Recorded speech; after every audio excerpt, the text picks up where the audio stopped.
Break it down, roll. Works slick as a whistle, adding salt to the water.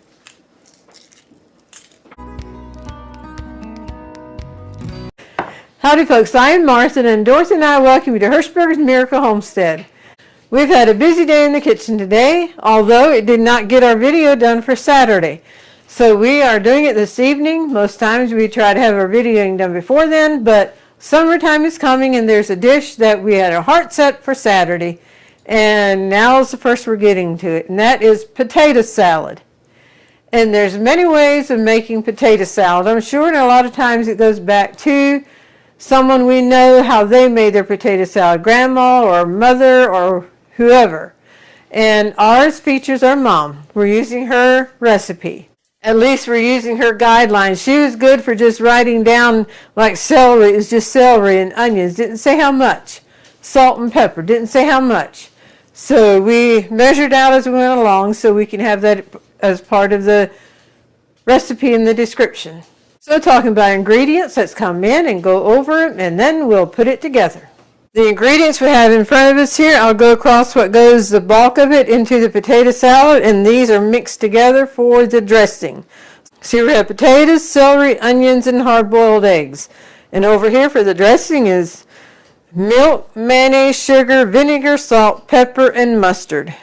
Here where we have mayonnaise, Mom used to use salad dressing, but we could not find any, so this is Duke's mayonnaise, and that will serve well enough. We're going to put the dressing together first because we have milk and vinegar that's liquid, and I don't want to spill anything. So I'm just going to slide this to the side. So this is the mayonnaise in place of salad dressing, and the sugar, salt and pepper, mustard. See if our little itty bitty scraper will get in there. Spatula. It sure does. And now the vinegar and the milk. I see a little bit of salt hanging there. We will get it in there. There we go. And now we will whisk this together.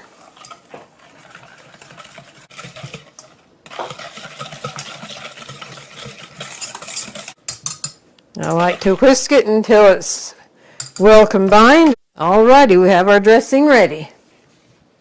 We're ready to dump our potatoes in, and I'd actually videoed cooking them and then also the gricing of them, and Dorothy can roll those clips now. I thought I'd show you the potatoes at this point. Of course, before they hit the kettle, they were put in the sink and put under this scrubber and scrubbed clean. Take the larger potatoes and put them on the bottom of the kettle, and then the small ones on top. As you see, some are barely in water, but till the larger ones cook soft, why those that aren't completely in the water will also steam soft. So they are cooking now. If you see the water boiling down in there, I'll put the lid back on. And I'll set my timer for 30 minutes to come back and check on them. As you can see, I'm here with the potatoes again. They have been cooking for 30 minutes. We're ready to come in now, give them a fork test and see if they're ready to have the water poured off and get them out of the kettle. That part of the lid should not be hot, but the glass part is, so there we go. And with a fork, just go into a potato. It goes right in there. It is soft. So that means that they're ready to go. Turn the burner off.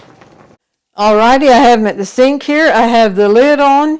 I'm going to put it on the edge so I can pour the water off, and be very, very careful because as water's coming out of this end, steam can come up out of this end. It can steam your arm. So with hot pads, I will hold the lid in place. I have a hot pad here on the edge of the sink to put the kettle on. And here we go.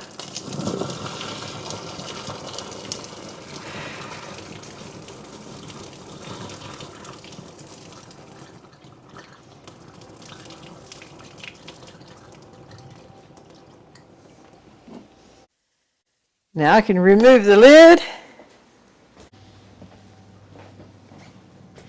All right, I have a big tong here, a big grabber, Now I'm just going to get each one. This is just a cake pan. I put paper towel in.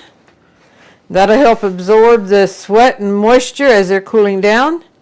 Just get each one, and I like to stand them up. You can stack more in if they're standing up.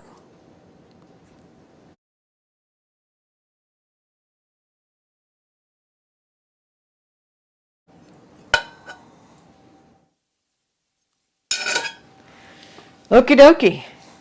The potatoes will cool down now close to room temperature, and then we'll put them in the refrigerator, get them nice and cold before we go to the next process. There's some more prep work that we're going to do in preparing for the potato salad, and that is hard boiling some eggs. I have 15 eggs here. It will not take all these for the potato salad, but it's nice to have hard boiled eggs in the refrigerator. There are different ways of hard boiling eggs, and I thought I'd bring you along on the way that we do it that works well for us. As you see, there's a kettle back here on the stove, and you see steam coming from it. There's water boiling in there. So we'll hop on back here, and I will show you the process we go through. Okay, the water is boiling. I didn't add anything yet, but I'm going to put a generous amount of salt in. And now using something to dip the eggs down in, whether it's a spoon or whatever. You just don't want to get your hands close to the boiling water itself. So this can handle 2 eggs at a time. Just drop in there and release. Huh. The one popped right away. Well, I'll be. There we go. And that's going to have the water looking a mess. Look at that.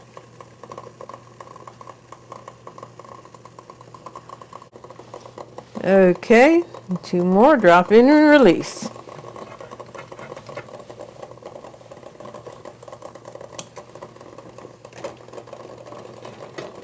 I can cook that egg up, otherwise I didn't want the presentation here to be all yucky with that bad egg. Well, it wasn't a bad egg, it just cracked right away.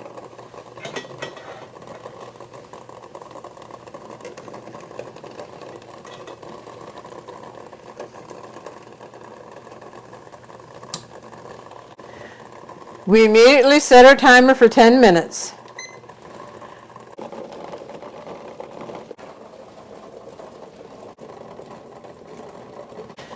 Cutting the burner off, removing it from the burner.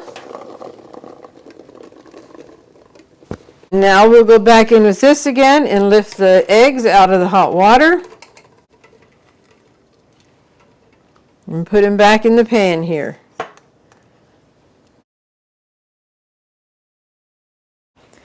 And we will let the eggs in here until they cool down and are easy to handle. Well, folks, when plan A doesn't work out, you have to go to plan B and just roll with it and be okay with it. But it is frustrating sometimes. This is a king cutter. It's supposed to suction to the countertop. Hard telling how old it is because we got it at an estate auction. But the suction thing is not working. So men folk, they sometimes go to duct tape to help them out. We go to packing tape. And I pack tape this. I use packing tape to get this down on the countertop, and then I put saran wrap over it. Hopefully that will hang in there. The majority of the time potatoes are diced for potato salad, but we love ours to be griced. Maybe y'all can help me out. I used to call this griced potatoes, and then someone told me it's rice potatoes. And then someone else told me, no, it's griced potatoes. So is it griced, riced, or grated, or what? We can come up with our own terminology, huh? I need 5 cups. Uh-oh. This is why I put saran wrap over this, because I knew that it often comes down over the edge. So we'll put that there.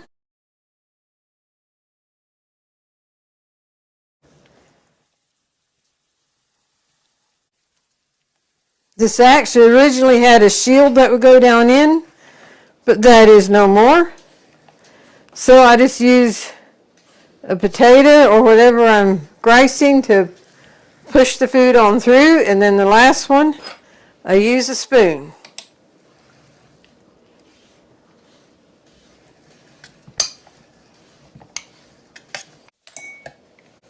And then this just picks right up. Pick up the saran wrap. Dump the potatoes in here. And now take up the packing tape.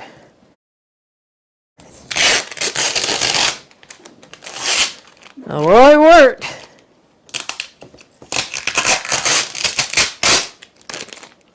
See, the suction thing is down and it just slides around. If it be suctioning properly, it would not do that. We're ready to add our potatoes in, and we like the russet potatoes. There again, people like different kinds of potatoes, so whatever kind of potato you like to use, but we do like the russet potato. So I'm going to dump that in the bowl.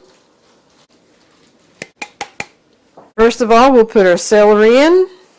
We like a small dice on the celery. And the onions, and also a small dice on the onions. I'm going to set this aside, and we will have the board featuring the eggs. Put it this way, so I have a long running board. For the egg, for me, I just like to put it down, crack it, and roll it. And then, this is my scratch thing.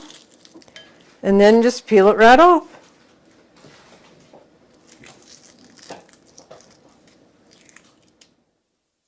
Slick as a whistle. Putting salt in the water when we cook them.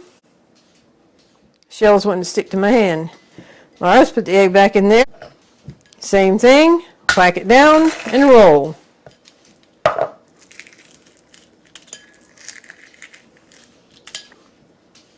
Two things and a little one, and we're done. Whack it down, roll, and take it off.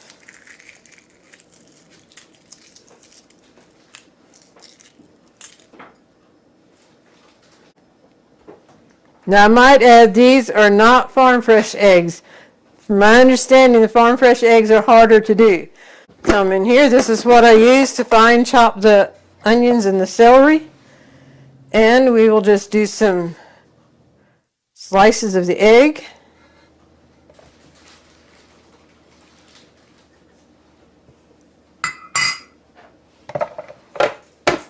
Whack it down.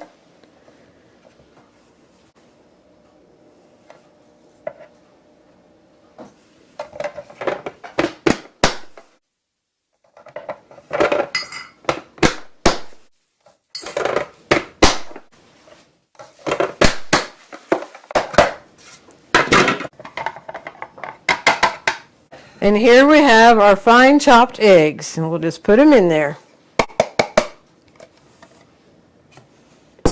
I'm getting ready to come in with the dressing, so I'll just use that to get the eggs out. We're going to add all of this, then we'll evaluate if we need more or not. And just gently combine all this together. Or while you're up close, look how wet it is. And now I will tell you something about that. I told you to notice how wet it is, and that's okay. What we'll do now is put this in the refrigerator, and we'll let it in there overnight, and while we're sleeping, the potatoes are going to soak up this dressing. We will check in the morning if we need to make more, if it's still too wet. All we have to do is add a few more potatoes. So, that's the potato salad at this point, and then we'll come back tomorrow and check it and taste it and make sure everything is good to go. But like I said, we had our heart set on making this. It's been on our radar for a while, and the summer's coming up, and cookouts and things like that. Potato salad is just tops off a meal like that. Before I tuck this away in the refrigerator, I want to thank everyone who has liked and commented on our videos. We welcome you to keep on doing that. And for those who've shared our YouTube channel with other people, thank you very much. It all helps our channel to grow. Okay, we're going to put it in here because it has a lid.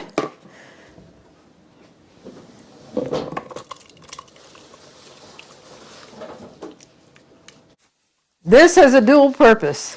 One is to hold the bag open that you can put things in. And another thing, when you wash your bag then, you can put it up there upside down and that keeps it open. Air can get to it and it can dry out. We have 4 of them, and there's one time I had 8 bags. So I just went one way like that and had all 8 bags drying at the same time. So that has a dual purpose.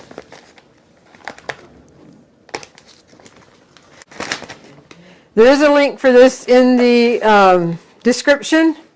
A lot of the things that we use in the kitchen that we enjoy are in the description if you want to check anything out. So, and by the way, this bag holder was a gift from a subscriber, so we thank you very much again.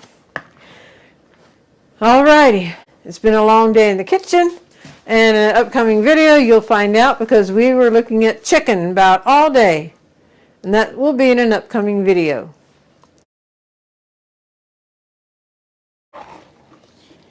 I could use a few more potatoes. Alrighty, we will mix this in.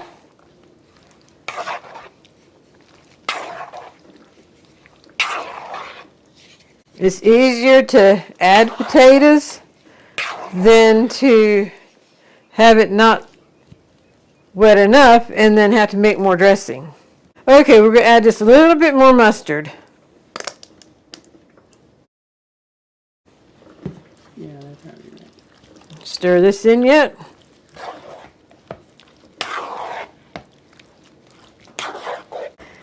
I'm using a wooden spoon.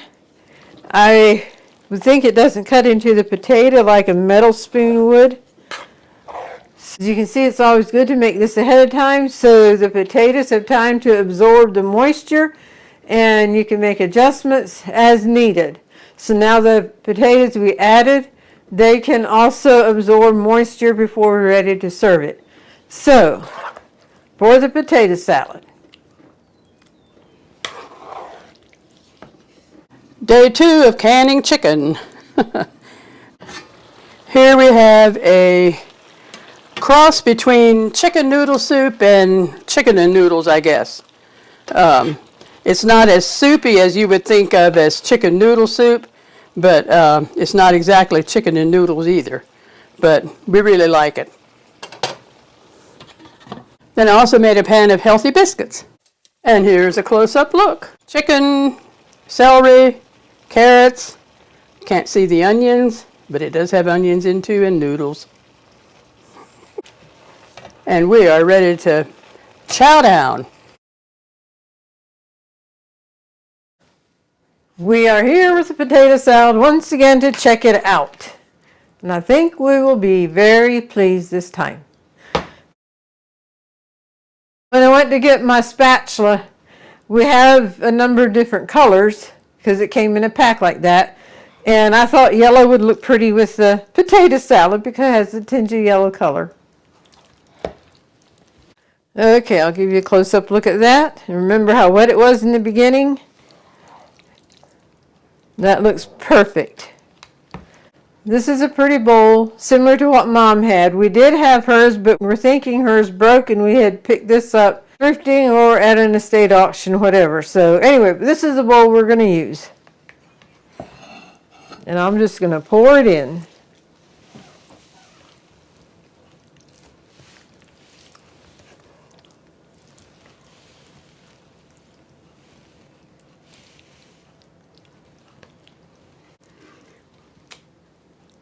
Okay. And then a sprig of parsley would be pretty there, but we don't have any, so we have some parsley flakes. So I'm going to put a couple of those on.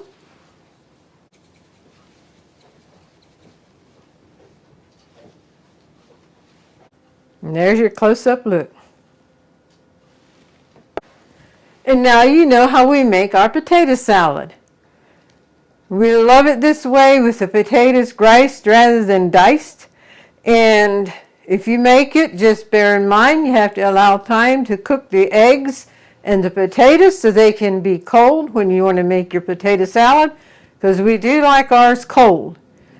Then also when you want to assemble everything, do it at least one day, preferably 2 days ahead of time, so the potatoes have time to absorb the dressing that you put to it, and if you need to make adjustments, why, like we did, we added more potatoes, and then those could also absorb the moisture from the dressing.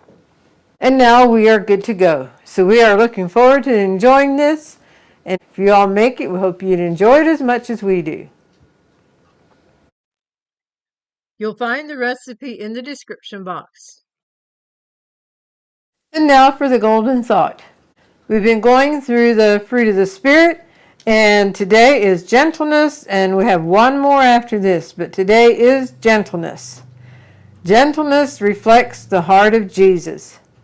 Another thought I wrote down is a kind and gentle spirit is one of the most underestimated forces on this planet. And that is, if you can show gentleness to someone who may not be gentle to you, there's some times that the selfish spirit within us wants to react, but if we just step back and remember to be gentle, speak softly, and have actions of gentleness, that can go a long way. And so again, the fruit of the Spirit is gentleness. We hope you've been encouraged and inspired, and until next time, God bless.